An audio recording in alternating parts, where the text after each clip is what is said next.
Lalaking gipusil sa riding intelligence suspect sa Cagayan de Oro City kagahapon ang nailhan na sa kapulisan.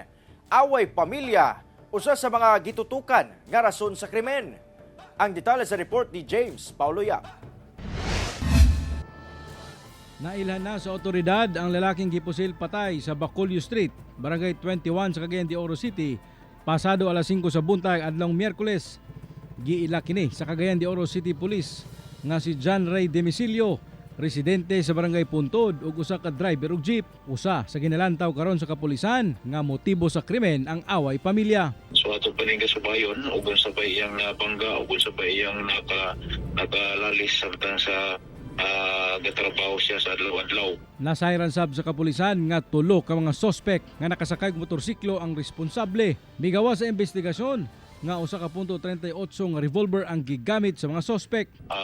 Usa ka igo pinusilan, dughan nga bahin siyang lawas ug wala pa na recover nga empty shells dito sa maong lugar. Padayon kuno ang ilang pagkuha sa mga kopyas sa mga CCTV sa lugar aron makatabang sa ilang investigasyon. Kauban si Makoy Sepron sa kamera, ko si James Paulo Yap para sa One Mindanao.